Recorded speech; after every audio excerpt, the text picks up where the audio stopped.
으로 기도합니다. 아멘. 할렐루야, 반갑습니다. 우리 말씀을 같이 보겠습니다. 오늘 말씀은 출애굽기 말씀입니다. 출애굽기 20장 22절에서 26절까지 말씀입니다.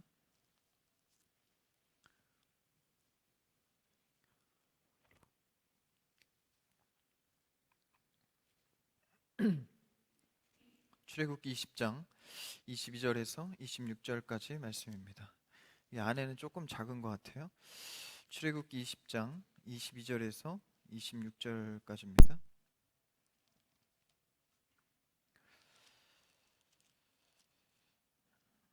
한 절씩 나눠서 같이 읽겠습니다. 여호와께서 모세에게 이르시되 너는 이스라엘 자손에게 이같이 이르라. 내가 하늘로부터 너희에게 말하는 것을 너희 스스로 보았으니 너희는 나를 비겨서 은으로나 금으로나 너희를 위하여 신상을 만들지 말고 내게 토단을 쌓고 그 위에 내 양과 소로 내 번제와 화목제를 드리라. 내가 내 이름을 기념하게 하는 모든 곳에서 내게 임하여 복을 주리라. 내가 내게 돌로 제단을 쌓거든 다듬은 돌로 쌓지 말라. 내가 정으로 그것을 쪼면 부정하게 함이니라. 함께요, 시작. 너는 층계로 내 제단에 오르지 말라. 내 하체가 그 위에서 드러날까 함이니라. 아멘. 할렐루야, 반갑습니다. 우리 예배 함께 하신 모든 성도 여러분, 또 온라인 예배 함께 하시는 여러분 환영합니다. 우리 어머니 옆사람 같이 인사할까요? 주 안에서 사랑하고 축복합니다. 사랑하고 축복합니다. 반갑습니다.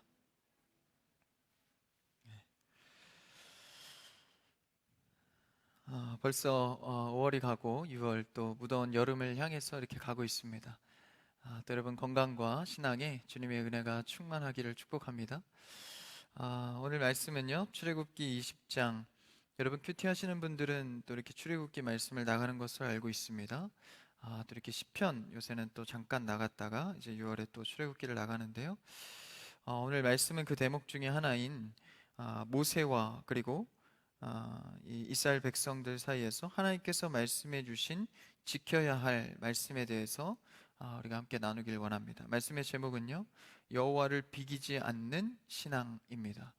오늘 말씀에서 나와 있는 내용인데요, 여호와를 비기지 않는 것, 그러니까 여호와를 다르게 우리의 어떤 마음대로 좀 비기고 만들어낸 어떤 그런 의미를 갖고 있습니다.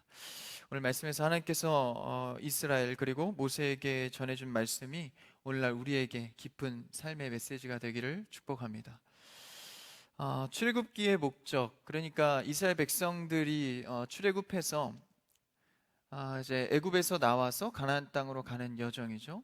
근데 이 출애굽의 목적은 단순히 땅의 이동에 있지 않습니다. 출애굽의 목적은 바로 하나님과의 관계에 그 초점이 있습니다. 그러니까 하나님께서 애굽 땅에 머물 때에 누구와 관계했고 어떤 삶을 살았는가, 그래서 이제는 그곳에서 나와서 누구와 관계 맺고 살아가야 하는가를 가르쳐주고 있는 것이죠. 그래서 당연히 하나님과의 관계일 것입니다.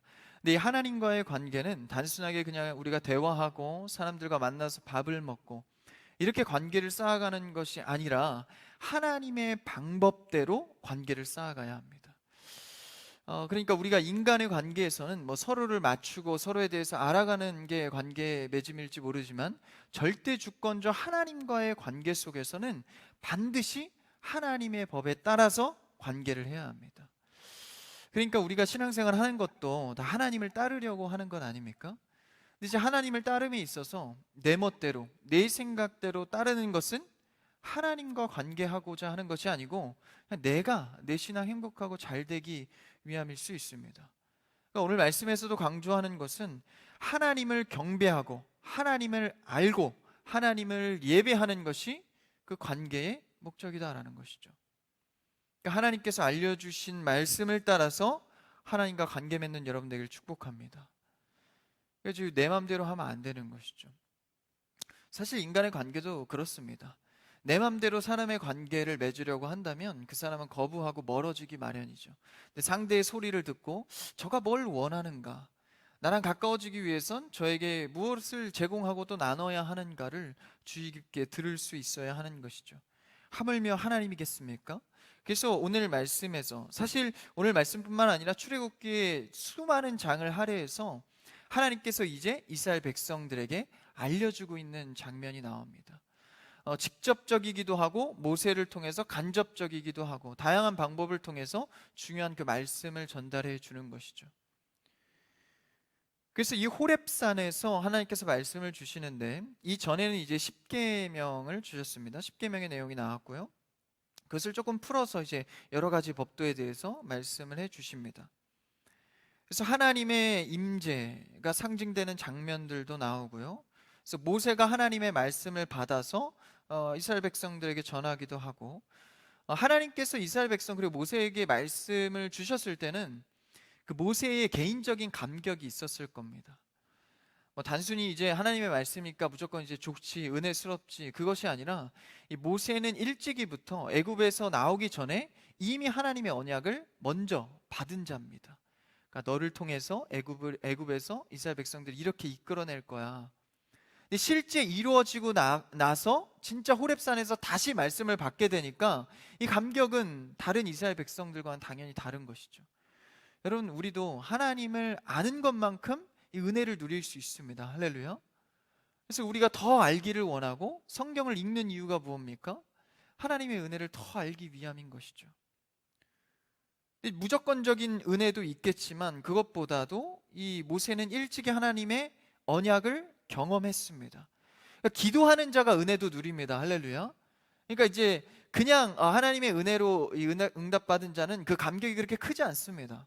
그냥 아우 참 잘됐다, 좋다. 근데 기도한 자는 그 조그만한 세미한 음성에도 감격이 다른 것이죠. 여러분, 때때마다 기도로 응답받는 여러분 되기를 축복합니다. 그래서 이 모세도 하나님과 나눈 대화가 있기 때문에 이제 애굽 땅에서 나와서 호렙산에서 다시 말씀을 받는 것은 다른 백성들과 그 감격의 차원이 다른 것입니다. 그러니까 이 히브리인들, 이스라엘 백성들도 인식이 모세보다는 못하다는 것을 알 수가 있는 것이죠. 그러면서 이제 하나님께서 모세에게 그리고 이스라엘 백성들에게 말씀을 해 가십니다. 22절 말씀을 한번 읽어볼까요? 오늘 첫 절입니다. 22절 시작. 여호와께서 모세에게 이르시되 너는 이스라엘 자손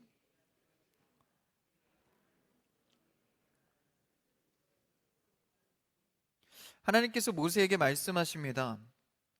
이스라엘 자손에게 이렇게 말씀했는데 말하는 것을 너희는 어떻게 했다고요? 스스로 보았다라고 말씀하고 있습니다. 여기서 보았다는 것은 사실 그렇게 크게 당시의 현상과 조금 다른 부분이 있습니다. 왜냐하면 이스라엘 백성들은 하나님의 임재도 보았지만 실제로 그 음성을 듣기도 했습니다. 근데 여기서 구태여 보았다라고 하는 말씀만 쓰여 있는 것이죠. 보고 들은 것이 아닙니다. 근데 분명히 그들은 들었습니다. 그 들은 장면을, 그러니까 하나님께서 호렙산의 임재에서 모세에게도 이스라엘 백성에게 나타나서 말씀하셨는데 들은 게 아니라 그 광경을 보았다고 말씀하고 있습니다. 그러니까 광경만 보게 되었다는 것을 강조하고 있는 것이죠. 그러니까 이스라엘 백성들은 하나님의 말씀이 그들에게 임했을 때 사실 그 광경만을 보았습니다. 어찌 보면 그들은 그것에 익숙했던지도 모릅니다. 그러니까 광경만 보았다는 것은 실제 하나님의 음성을 듣기보다 그냥 와 대단하다, 하나님이 임재했다, 이것을 보는 것에 익숙했다라는 것입니다. 그러니까 하나님께서 사실 애굽 땅에서 벗어나서 광야에 처음에 들어왔을 때 기적부터 맛보게 하십니다. 만나도 주시고요, 불기둥과 구름기둥을 통해서 그들을 시각적으로 보이는 것에서 하나님이 누구신지를 드러냅니다. 그들도 참으로 놀라워했죠. 막 홍해가 갈라지고요. 우리도 기적과 또 응답을 받으면 막 힘이 나지 않습니까? 막 뭐든지 다 될 것 같고 이제 나의 삶이 형통할 것 같고, 이와 마찬가지로 이 히브리인들에게 이 이스라엘 백성들의 하나님께서 많은 기적을 보여주셨습니다. 그 다음에 이제 오늘 20장을 건너서 오늘 말씀까지 왔을 때는 이제 본격적으로 하나님이 말씀을 그들에게 주어주게 합니다. 그러니까 모세를 통해서 실제 하나님의 음성을 들려주시는 것이죠. 그러니까 하나님의 계획은요 여기에 있습니다. 그러니까 보이는 것, 그 광경, 처음에는 그것을 통해서 보여주시고 그 다음에 실제 계획은 뭡니까? 바로 하나님의 말씀입니다. 그래서 그들이 광경만 보게 된 경우에 하나님이 누구인지 제대로 알기는 쉽지 않다라는 것이죠. 여러분, 우리도 하나님의 말씀, 그 세미한 음성을 듣는 신앙이 되어야 합니다. 여러분, 특히 우리 교육부서에서는요, 아이들은 사실 이 말씀을 듣고 또 이렇게 글을 읽고 하는 것에 이렇게 좀 이렇게 인내심이 좀 부족한 경우들이 많습니다. 그러다 보니까 이렇게 작년이나 청년 예배보다는 예배 시간, 말씀 시간도 좀 짧고요. 그게 그들에게 맞춰진 또 지혜라고 생각합니다. 근데 중요한 것은 그 나이 때에 말씀의 음성을 개인적으로 들을 수 있는 훈련을 날마다 해야 됩니다.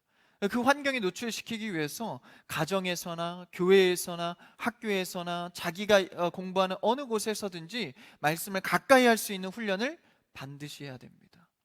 그렇지 않고 그냥 내 자녀는 교회 다니니까, 여러분 이것으로 안심하면요, 나중에 키가 자라고 청년이 됐을 때 갑자기 이 자녀들의 마음속에 덜컥 믿음이라는 주제가 떨어지게 됩니다. 야, 이거 내가 신앙이 있는 건가? 교회만 다니는 게 뭡니까? 광경만 보는 것만으로 예배가 아니다라는 겁니다. 그러니까 이제 1년, 2년 지나서 이제 말씀을 잘 듣고 있는 줄 알았는데 광경만 보는 예배가 있다라는 거예요. 아, 오늘 찬양팀 찬양이 좋네. 오늘 전사님 말씀이 좋네. 아, 오늘 뭐 이렇게 프로그램이 좋네. 아, 오늘 선물을 받았어. 뭐 교육부에서 그렇게 흘러 가다가 덜컥 내가 개인적인 생각을 하고 이런 시기가 되면 내 안에 믿음이 있는지 헷갈리게 된다라는 것이죠. 그러니까 자기의 스토리가 있어야 한다라는 겁니다. 하나님의 관계 속에서, 개인적인 관계 속에서 큐티죠, 콰이어 타임, 하나님과의 경건의 시간, 말씀을 붙들고 개인적으로 묵상하는 시간이 반드시 있어야만 우리의 신앙은 하나님과 관계할 수 있는 것입니다. 그렇지 않고 광경만 목도하는 여러분, 그러한 예배는 오늘 말씀의 이스라엘 백성들처럼 제대로 알지 못하는 백성이 될 수 있다는 것이죠. 엘리야도 마찬가지입니다. 엘리야 하면 어떤 사건이 떠오릅니까? 그 갈멜산에서 수많은 이 선지자들과 대결을 하지 않습니까? 그 대결을 해서 이제 엘리야가 이깁니다. 그래서 하나님의 기적도 맛보게 되고, 근데 중요한 것은 그 전투 속에서 하나님의 세미한 음성, 즉 말씀은 없었습니다. 기적만 있었죠. 그래서 조그마한 말 한마디에 엘리야가 실족을 합니다. 실족을 해서 로뎀나무 그늘에서 완전히 엎드려져서 아무 일할 수 없는 상황이 돼버리죠. 그때 하나님께서 그 호렙산 신의 산으로 이끄셔서 불과 바람과 보이는 시각적인 것을 보이시고, 그 다음 뭘 주십니까? 세미한 음성을 주십니다. 그게 진짜입니다. 그러니까 전투에서 벌였던 기적도, 호렙산에서 봤던 바람과 불의 기적도 사실은 뭘 위함입니까? 바로 말씀을 위함입니다. 여러분, 우리는 하나님의 세미한 음성을 듣기 위해서 모든 신앙의 경험들, 봉사들, 섬김들이 초점되어져야 합니다. 내가 왜 봉사합니까? 왜 찬양합니까? 왜 기도합니까? 하나님의 말씀을 듣기 위함입니다. 이것에 초점을 맞추지 않으면 우리는 그냥 광경만 보게 되는, 여기서 그냥 스스로 보기만 하고 있는 신앙이 될 수 있다는 것이죠. 이것은 내가 눈치채지 못할 수도 있습니다. 아, 난 항상 보고 있는데, 기적도 보고 은혜도 보고, 근데 하나님의 세미한 음성을 듣지 못한다면 우리는 착각에 빠질 수 있다는 것이죠. 그래서 이스라엘 백성들을 기적을 보게 하시고 그 다음에 호렙산으로 가서 말씀을 듣게 하시는 과정입니다. 그래서 하나님께서는 보여주신 뒤에 우리를 집중하게 하셔서 이제 듣게 하시는 거죠. 그래서 우리의 신앙도 삶도 때로는 하나님께서 뭐 기적이나 뭐 이렇게 보게 하시는 게 많습니다. 그 다음에 그 안에 그 마음 깊은 곳에 뭘 주시죠?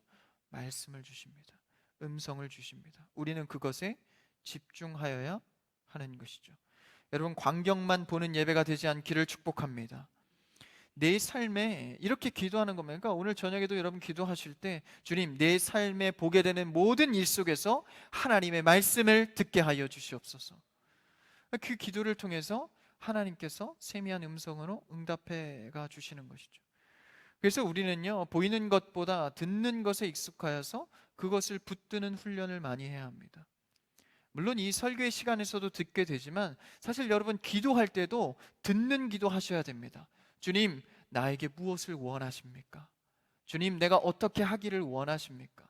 뭐 해주세요, 해주세요. 물론 이 간구의 기도도 필요합니다. 근데 간구의 기도로만은 기적은 없습니다.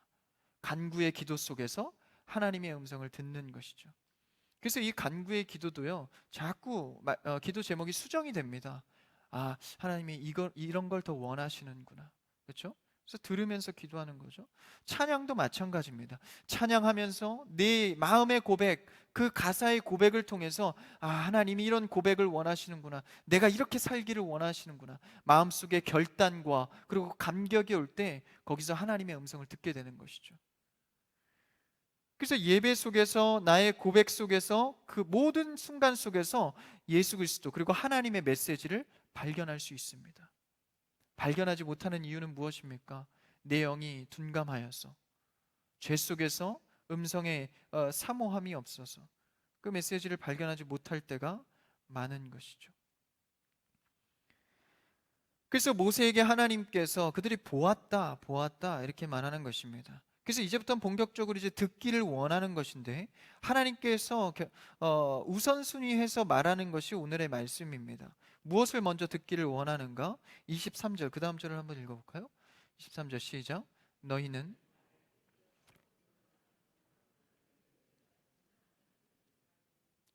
가장 중요한 대목입니다. 십계명에서도 하나님께서도 처음에 언급하는 내용이 무엇입니까?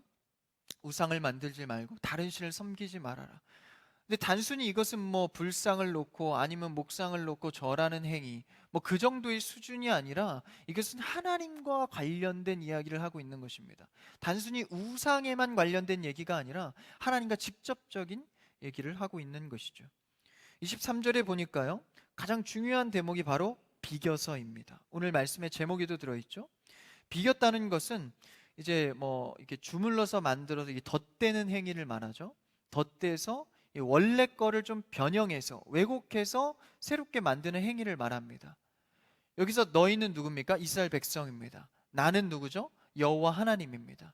너희가 나 여호와를 비겨서, 그러니까 중요하죠. 이게 너희가 나를입니다. 그러니까 나의 모습은 그대로 있는데 너희가 나를 비겼다는 거예요. 나는 나 그대로 너희에게 보여주고 알려주는데 너희는 그대로 알려준 그것을 비겼다는 것입니다. 이상하게 왜곡했다는 것이죠. 그렇게 비겨서 그 다음 재료가 나오죠. 은이나 금으로 비겼다는 거예요. 그래서 너희를 위하여입니다. 이 말씀이 굉장히 중요하죠. 하나님을 위한 게 아닙니다. 너희를 위하여서 신상을 만들지 말라는 거예요. 그럼 신상을 만들고 하나님을 왜곡하는 행위는 곧 뭐라는 겁니까? 나를 위해서 했다는 겁니다. 여러분, 우리가 하나님을 잘 믿고 교회를 다니면서 신앙생활 하지만 여러분, 때로는 내가 신앙생활 하면서 잘해야지 하다가 하나님을 비기는, 왜요? 나를 위한 신앙생활을 할 수가 있다는 것입니다. 그래서 믿지 않는 자들이 교회 나오라고 이렇게 복음을 전하면 착각하는 경우가 있어요. 그러니까 나만을 위해서 교회를 나오라고 하는 줄 아는 거예요. 그게 아니라 하나님의 큰 계획과 하나님의 이름 안에 너가 들어오라라는 것이죠.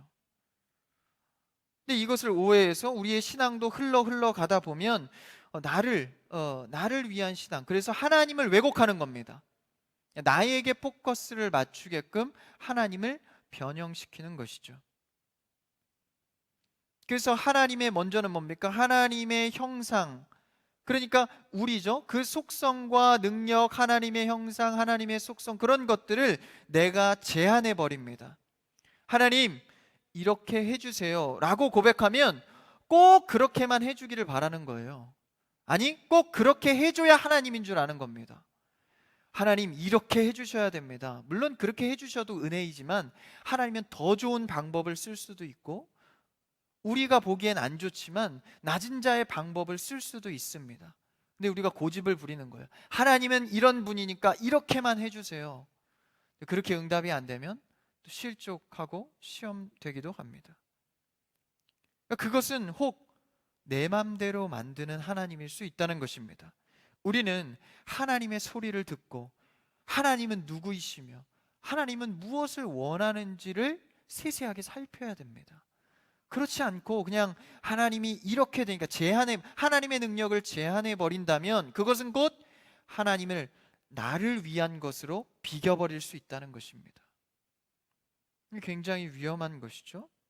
여러분, 하나님의 능력과 속성과 그 응답은 결코 작지 않습니다. 내가 경험한 수준에서 응답하시는 분이 아니라 내 경험을 넘어 더 큰 것으로 응답하시는 주님인 줄 믿습니다. 그래서 내가 비겨서 만들고 해석해버리고 하나님을 알아가야지 내가 만든 하나님만 내 안에 고집해서는 안 된다라는 것이죠.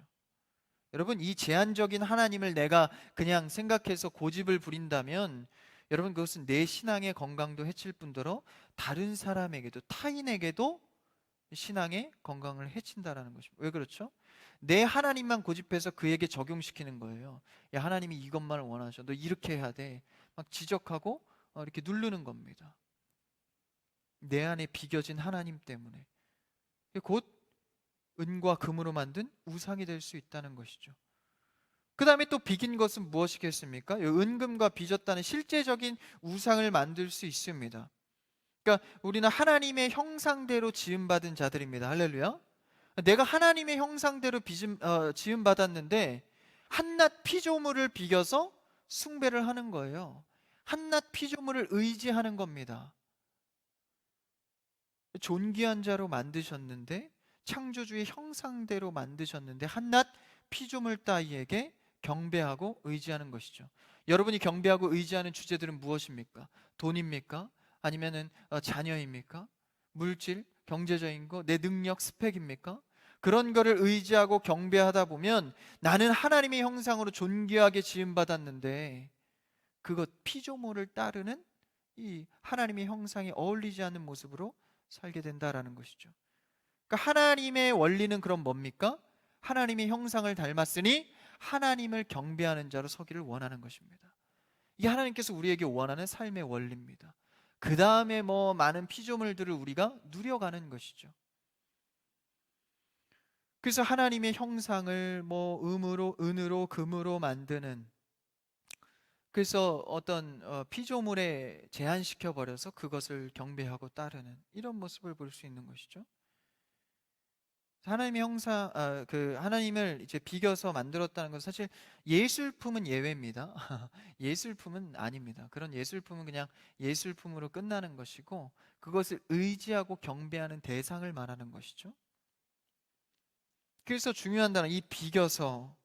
우리는 하나님을 배우고 알고 직접적으로 만나고 은혜도 누렸는데 그 하나님을 순수하게 받아들이지 못하고 내 경험과 믹스를 시키는 겁니다.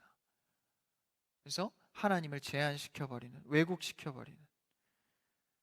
그래서 하나님의 능력과 그 형상을 망가뜨려버리는 것입니다. 그러면 어떻게 됩니까? 당연히 우리의 신앙은 병들어가기 시작합니다. 그러니까 그렇게 배운 이스라엘 백성들도 하나님의 말씀을 받고 기적도 받고 했는데 결국은 이 호렙산에서 말씀이 다 해석되어지고 끝에 가니까 어떻게 하죠? 이스라엘 백성들이 산 밑에서 금송아지를 만들고 있었습니다. 굉장히 충격적이죠. 보이고 들리고 알리셨는데 금송아지를 만들고 있는 거예요. 근데 여기서 우리가 주목해야 될 것은 이 금송아지는 이 소를 섬기기 위해서 이 사람들이 만든 게 아닙니다. 그 금송아지를 만들어 놓고 뭐라고 고백하냐면 애굽 땅에서 홍해를 건너게 한 자가 이 금송아지다. 그러니까 하나님의 모습을 만들어서 경배하고 있는 거예요. 그러니까 그들이 하나님의 음성을 자꾸 듣지 못하니까 보이는 것, 그것을 만들어서 이게 하나님이야 이렇게 말하고 있는 것이죠. 그렇게까지 이스라엘 백성들은 이 하나님을 비겨서 왜곡시켰다라는 것입니다. 이 왜곡된 신앙은요, 나도 모르게 금송아지를 만들어냅니다. 나도 모르게 다른 것을 의지하면서 하나님이야 하나님이야 라고 말하는 것이죠. 내 삶 속에서 의지하는 수많은 경배의 대상이 있음에도 그래도 난 하나님 믿고 있어, 따르고 있어. 실제는 다 금송아지를 만들어 놓고 이상한 고백을 하고 있다라는 것입니다. 우리는 하나님을 비겨 만들지 않고 하나님이 주신 그대로 아멘하는 여러분 되길 축복합니다. 여러분, 하지 말라고 말씀하시면 그냥 하지 말으면 됩니다. 거기다 이거는 그럼 돼요? 이거는 혹시 이거는 안 됩니까? 이렇게 하라고 말씀하신 거는 한 번쯤은 좀 안 해도 되지 않습니까? 자꾸 타협을 보는 거예요. 비기는 겁니다.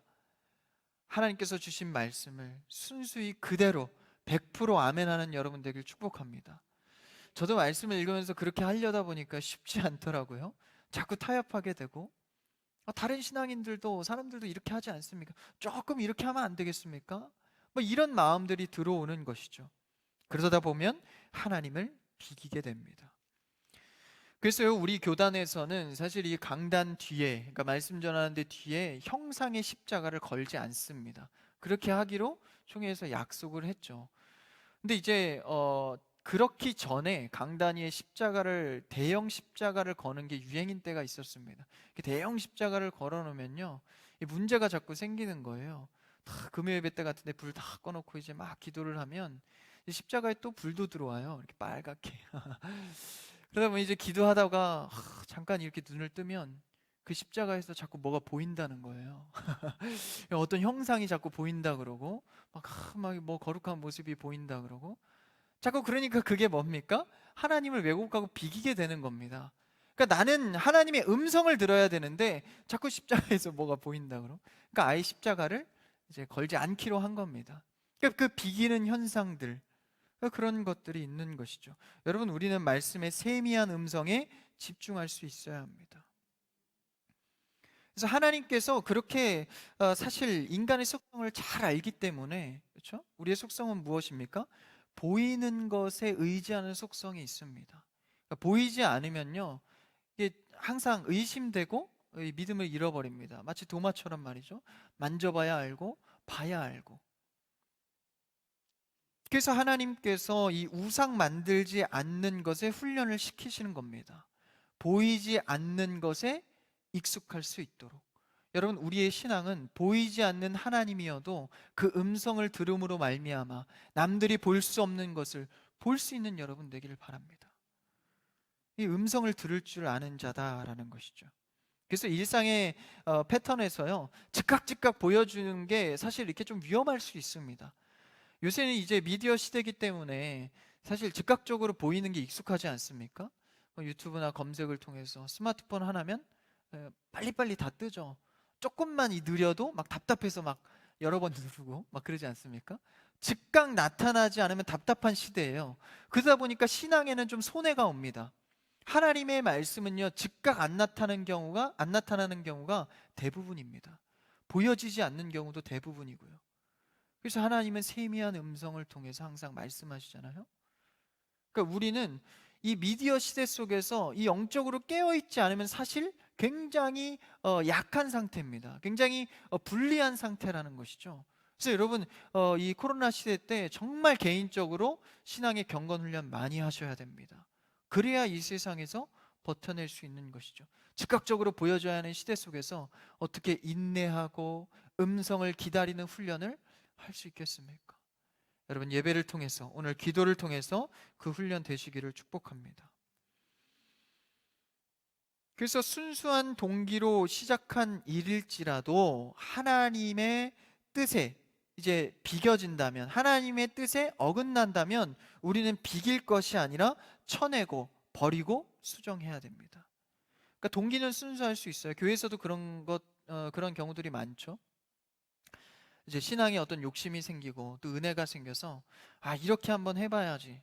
근데 이렇게 하다 보면은 내 마음의 동기도 좀 순수함에서 멀어지고 좀 익숙해지다 보면은 어떻게 됩니까? 하나님을 비겨버리는 겁니다. 그래서 덕지덕지 순수한 동기를 잃어버리는 것이죠. 여러분, 말씀을 듣고 행할 때는 이 순수한 동기를 회복하는 것이 정말 중요합니다. 그래서 우리가 그런 권면을 많이 하잖아요. 첫사랑을 회복해야 됩니다. 첫사랑을 회복해야 됩니다. 이게 뭐죠?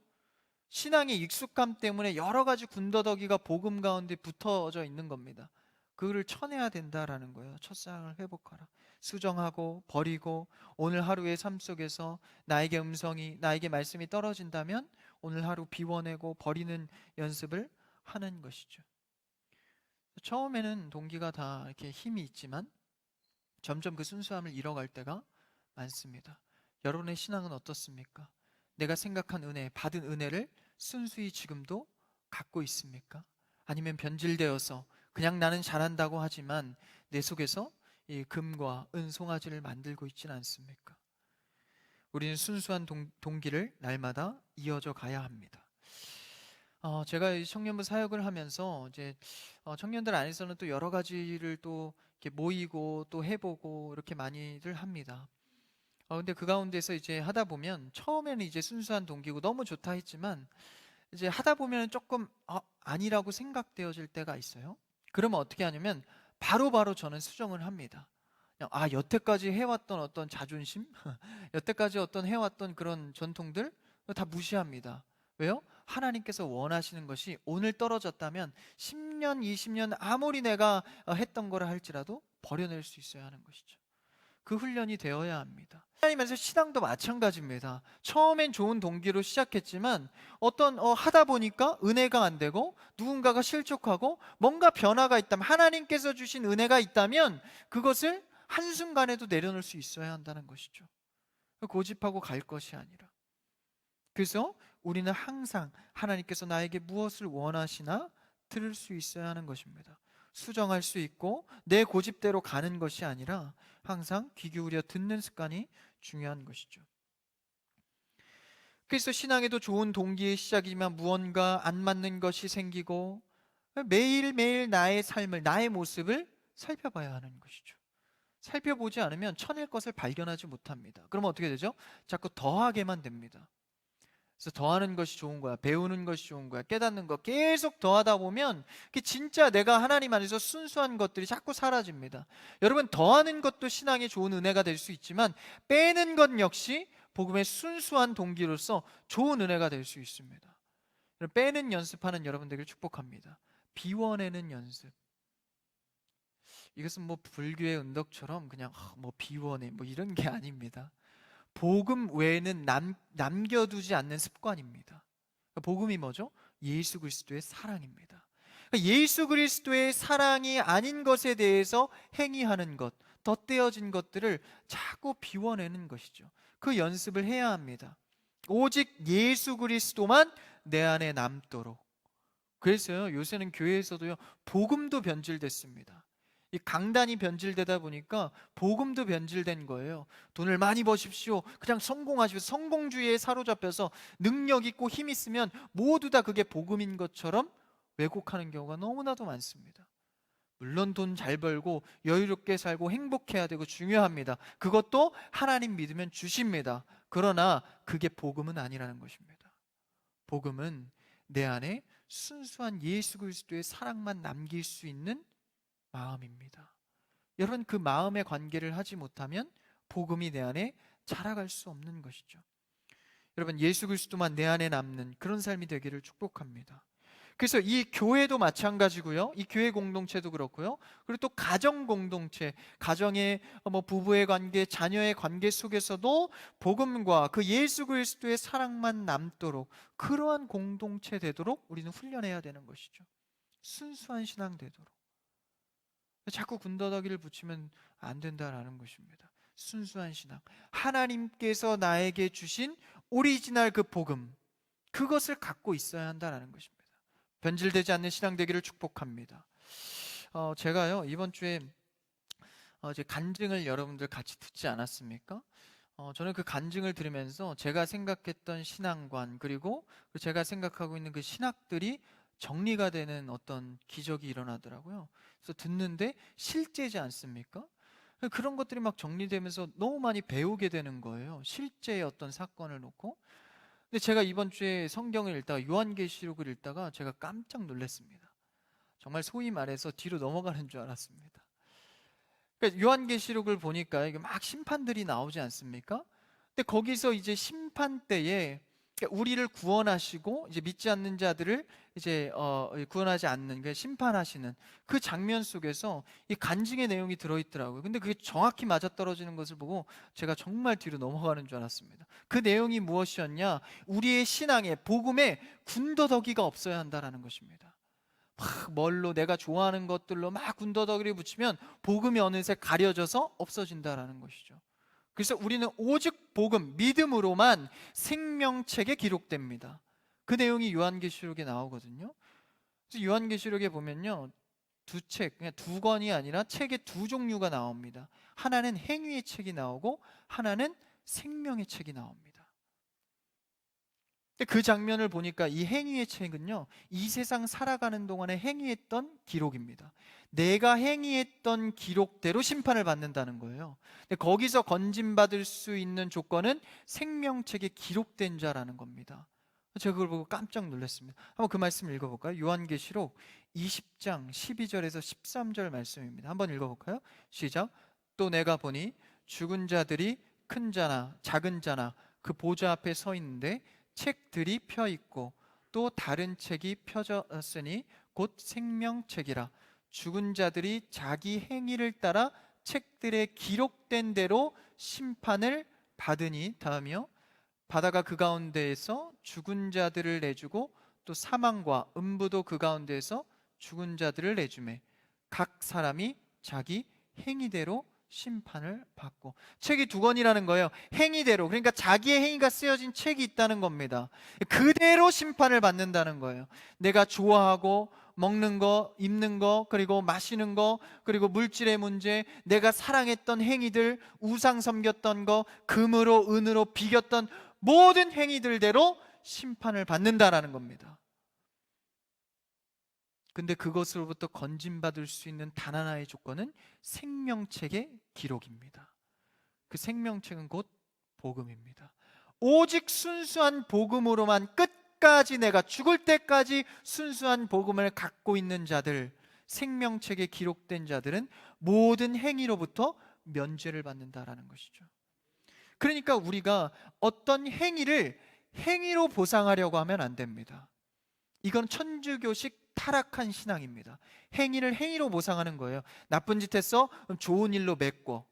너 예배 안 드렸어? 예배 2번 드려. 행위로 갚는 겁니다. 근데 그 행위로 갚는 것은 심판의 때에 면제받을 수 있는 게 아닙니다. 심판에 면제받을 수 있는 것은 오직 복음과 믿음입니다. 근데 그것을요, 우리는 죽을 때까지 뭐 하는 거예요? 지키는 겁니다. 거기다가 비겨내지 않도록, 덧대지 않도록 지켜가는 것이죠.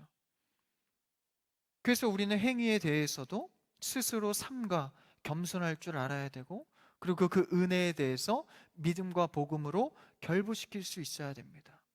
그러니까 세상으로 결부를 시키면, 야 이거 봐 잘 됐으니까 이게 은혜지, 이게 아니라 이 잘됨을 통해서 나는 하나님을 이렇게 드러냈어, 믿음이 이렇게 생겼어, 이게 목적이라는 것이죠.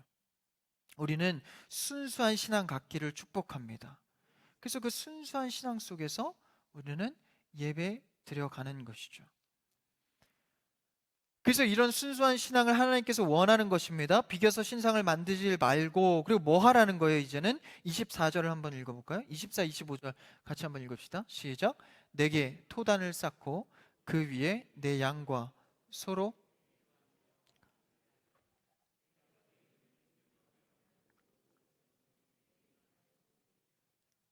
내가 내게 돌로 제단을 쌓거든 내가 정으로 그것을 쪼면 부정하게 함이니라. 24절에 보니까 그 순수한 복음을 지켜 뭐 하라는 겁니까? 토단을 쌓고 제단을 쌓으라는 거예요. 뭡니까? 예배를 드리라는 겁니다. 여러분, 순수한 복음과 믿음을 지켜갈 수 있는 행위는요, 바로 예배입니다. 제단을 쌓는 것. 근데 그 제단을 쌓는데요, 여기 조금 여러 가지 행위가 나옵니다. 보니까요, 그 양과 소로 이제 제사를 드리는데 25절에 보니까 연장을 쓰지 말고 다듬은 돌을 쓰지 말래요. 우리가 생각하건대 예배 드리는데 다듬은 돌을 써야 되는 거 아니야? 연장도 써서 좀 이렇게 화려하게 해야 되는 거 아니야? 근데 여기서 보니까요, 준비될 거는 다 준비됐습니다. 잘 들으십시오. 23절에 보니까요, 토단도 쌓았고 양과 소도 준비됐습니다. 그러니까 하나님 앞에 준비하라는 것만 준비하면 되는데 자꾸 과하게 하는 겁니다. 돌을 깎고 제단을 뭐 이쁘게 만든다고, 그렇죠? 그러니까 불필요한 것들을 너무 많이 하다 보니까, 이 덕지덕지 붙이다 보니까 실제 제단에서 예배 드리는 행위가 약화되기 시작한다라는 거예요. 하나님은 일찍이 그것을 알고 정으로 그것을 짜서 부정하게 하지 말고 순수한 그대로 쌓아서 지어라. 그러니까 예전 요새는 그런 교회 많지 않은 것 같지만 저는 저희 교회가 뭐제 의도대로 한 건 아니지만 목사님 의도대로 한 거지만 이게 단이 높지 않은 게 참 좋아요. 지금 높게 느끼시는 건 제 키가 커서 그렇습니다. 예전에 보면요, 단을 막 2층, 3층까지 쌓아서 성도님들이 이렇게 말씀을 들어야 돼요. 그리고 여기다가 막 그 의자도요, 그 막 어떤 로마 시대 때 황제들 의자 같은 거 이렇게 갖다 놓고, 그렇죠? 막 이렇게 포도나무 줄기 깎은 모형들 막 해가지고 알지 않습니까? 막 이렇게 막 해놓으니까 이 막 예전에는 몰랐는데 이게 집중이 안 되는 거예요. 그런 걸 보고 있으면. 그리고 뭔가 대단한 사람이 올라가 있는 것 같고, 그렇죠? 그러니까 그런 거 하지 말라는 겁니다. 그러니까 우리 개혁주의의 그 대표적인 개혁자가 칼빈 아닙니까? 칼빈도요, 강단에 설 때 그 강단을 보면요, 초라하기 그지없습니다. 딱 할 것만 하는 거죠. 심플한 것. 그래서 우리 교회가, 그리고 목사님이 심플한 거 좋아하지 않습니까? 심플하게, 저렇게 심플하게 마이크를 이렇게 하지 않았습니까? 그러니까 너무 잘하고 싶은 마음도요, 때로는 하나님의 말씀에 비춰봐서 내려놓을 줄도 알아야 됩니다. 너무 과하면요, 그것은 은혜가 아니라 내 욕심이 될 수 있다는 것이죠. 예배에 집중해야 되는데 내 욕심으로 이 다른 부수적인 거에 신경 쓸 수 있다는 것입니다. 거기다가 26절엔 또 뭐라고 합니까? 26절 마지막 절 한번 읽어볼까요? 시작. 너는 층계로 내 제단에 오르지 말라. 내 하체가 그 위에서 드러날까 함이니라. 계단을 만들지 말라는 거예요. 계단을 오를 정도로 제단을 높게 하지 말라는 겁니다. 근데 이 전에는요, 그렇게 높게 만들었습니다. 어디서요? 애굽에서 말입니다. 애굽에선 그 수메르 문화 때문에 이 제단을 엄청나게 높이 만드는 문화가 있었습니다. 그래서요, 그들은 막 예배, 이 수메르 문화가 막 이 하체도 짧게 있고 뭐 나체로 있기도 하고 그 제단에 오르면서 막 부정한 음행한 일들을 합니다. 그러니까 그렇게 하지 말라는 거예요. 제단 높게 하지 말고 예전에 애굽 때에 드렸던 그런 화려한 예배 내려놓고 이제는 하나님 앞에 순수하게 나아오라라는 것이죠. 그래서요, 26절에서는 옷 입는 문제를 얘기하지 않습니까? 그 하체가 드러날까? 너희들이 애굽에서는 짧게 입지 않았냐? 뭐 이런 얘기를 하는 겁니다. 그래서 이 옷 입는 문제도 굉장히 민감하고 중요하죠. 이 하나님께서 예배 드릴 때 제사장의 의복이라든지 이런 것들을 많이 얘기하지 않습니까? 그래서 예배 드릴 때 섞이는 행위, 과한 행위들을 과감히 내려놓으라는 것입니다.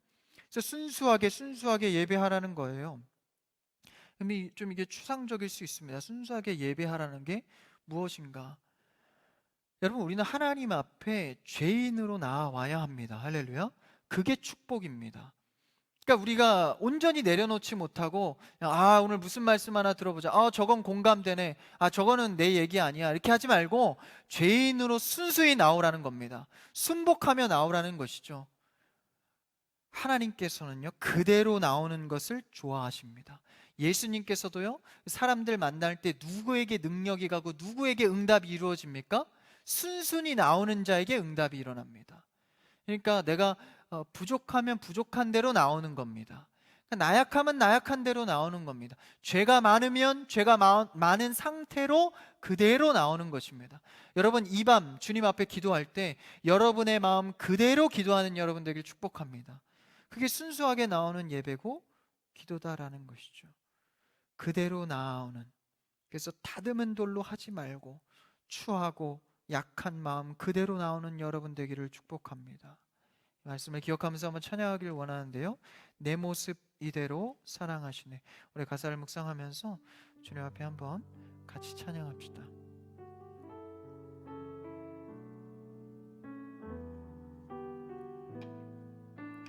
내 모습 이대로, 내 모습 이대로 사랑하시네. 연약함 그대로 사랑하시네. 나의 모든 발걸음 주가 하시나니 날 인도하소서. 주의 날개 아래, 주의 날개 아래 거하는 것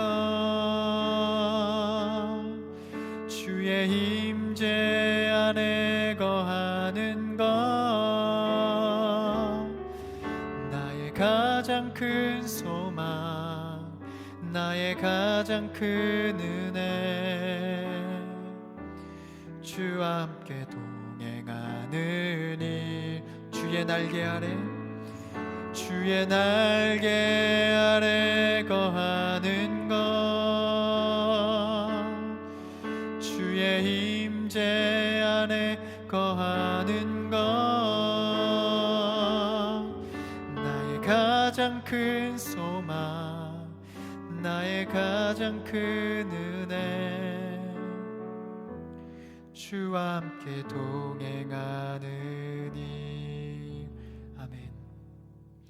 우리가 내 모습 이대로 주님 앞에 나와 정말 그 모습 그대로 주님께 기도하고 예배하는 자가 되기를 축복합니다. 오늘의 말씀의 제목처럼 정말 여호와를 비기지 않는 신앙 되기를 축복합니다. 내 식대로 믿는 것이 아니라 하나님 식대로 믿어가는 여러분의 신앙 되기를 축복합니다. 듣는 기도하시고 듣는 예배 되어서 하나님께서 나를 통하여서, 나의 가정을 통하여서, 이 공동체를 통하여서 이루실 일을 보게 되는, 듣게 되는 여러분 되기를 축복합니다. 여러분 삶에 막힌 것이 무엇입니까? 죄 때문에 넘어진 것이 무엇입니까? 이 시간 여호와의 음성을 듣고 정말 기도 가운데에 세미한 음성으로 응답받는 여러분 되기를 주님의 이름으로 축복합니다. 기도하겠습니다.